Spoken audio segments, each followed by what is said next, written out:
Brazil coach আনচেলত্তির বেতন কত জানেন? যা জানলে আপনি অবাক হবেন।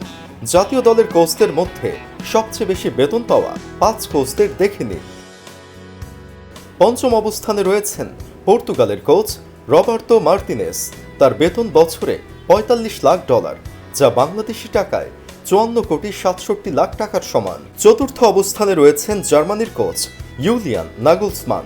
তার বাৎসরিক বেতন $54 লাখ, যা বাংলাদেশি মুদ্রায় 65,61,00,000 টাকার সমান। তৃতীয় অবস্থানে রয়েছেন যুক্তরাষ্ট্রের কোচ মরিসিও পচেত্তিনো।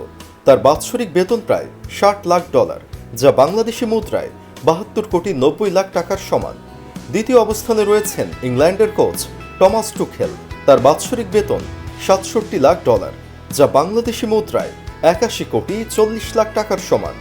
সবার প্রথমে এবং শীর্ষে আছেন ব্রাজিল কোচ কার্লো আনচেলত্তি।